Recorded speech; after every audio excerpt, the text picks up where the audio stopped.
KBS는 잠시 뒤 8시 1TV 뉴스 특보를 통해 제2공항 여론조사 결과를 공개할 예정인데요.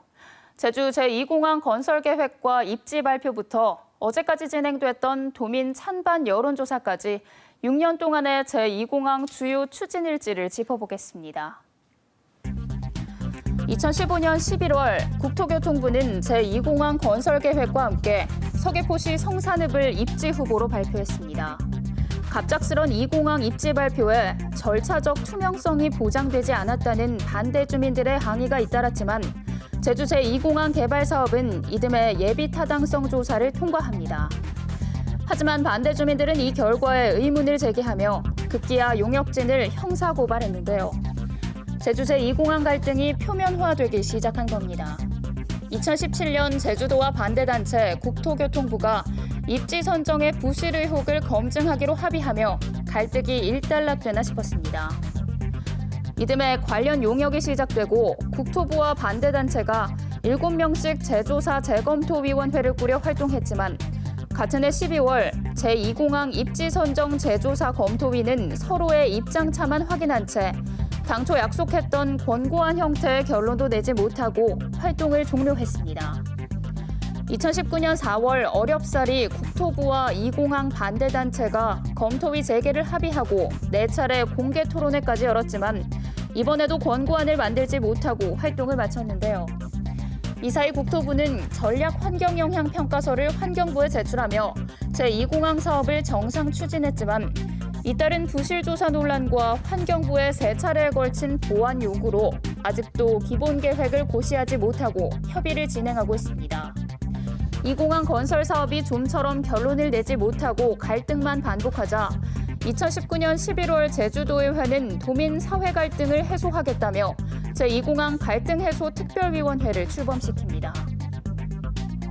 여러 우여곡절 끝에 국토부와 제주도의회는 2공항을 둘러싼 각종 쟁점을 해소하기 위해 4차례에 걸친 토론회와 이른바 끝장 토론으로 이름 붙인 추가 심층 토론도 진행했는데요.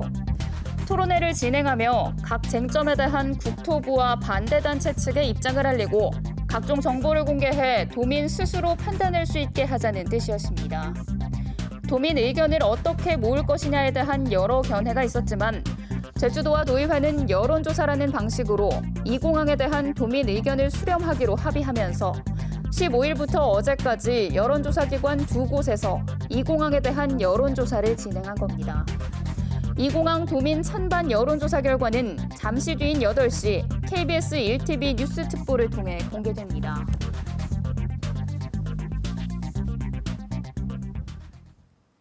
주요 단신 정리해드립니다. 제주에 내려졌던 대설특보는 모두 해제된 가운데 강풍특보와 풍랑특보 역시 밤부터 순차적으로 해제될 전망입니다. 많은 눈이 쌓이며 일부 통제됐던 도로 상황도 정상을 되찾은 가운데 급변풍특보가 발효된 제주공항은 항공기 2편이 결항했고 31편이 지연 운항했습니다. 바닷길 역시 대부분 정상화된 가운데 소형 여객선 운항은 통제됐습니다. 강한 눈보라를 동반한 갑작스런 한파 탓에 어제부터 제주도 소방안전본부에는 눈길 교통사고와 낙상, 강풍 안전조치 등 25건이 접수됐습니다. 영하권까지 내려간 강추위로 난방기 사용이 급증하면서 어제 제주 지역 겨울철 전력 수요가 최고치를 경신했습니다. 전력거래소 제주본부에 따르면 어제 저녁 7시 기준 도내 최대 전력 수요는 98만 5천 킬로와트로 이번 겨울 최고치를 40여일 만에 경신했으며 이는 냉방기기 사용이 많아 최대 전력 수요가 100만 킬로와트를 넘어서는 여름 휴가철 기록에 육박하는 수치입니다. 제주해양경찰서는 해상에 풍랑주의보가 내려진 어제 오후 3시 반쯤 제주시 월정해수욕장에서 서프보트를 강습한 업체와 강습을 받은 관광객을 적발했습니다. 수상레저 안전법상 풍랑주의보 이상의 특보가 발효된 구역에서 수상레저 활동을 하려면 해경에 사전 신고를 하고 안전교육을 해야 합니다. 오늘 오전 9시쯤 서귀포시 표선면 성읍 민속마을에서 원인이 확인되지 않은 불이 났습니다. 이 불로 다친 사람은 없었지만 초가집 한 개 동이 완전히 불에 탔고 출동한 119에 의해 1시간 반 만에 꺼졌습니다. 소방당국은 목격자 진술 등을 토대로 정확한 화재 원인을 조사하고 있습니다.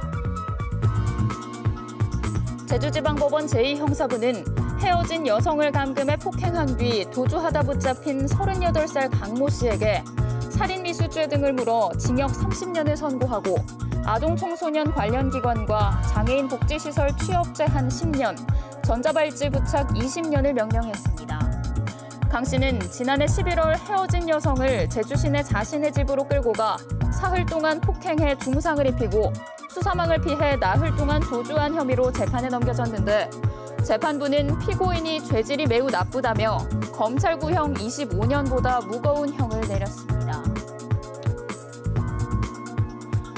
코로나19 여파로 지난해 제주 지역 고용 관련 지원 건수 금액이 전년보다 최고 100배 이상 폭증했습니다.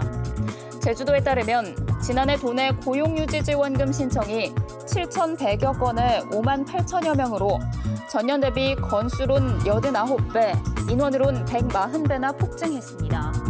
실제 지급된 고용유지지원금도 6,200여 건에 656억 원으로 전년과 비교해 건수는 77배, 금액은 187배나 증가했습니다.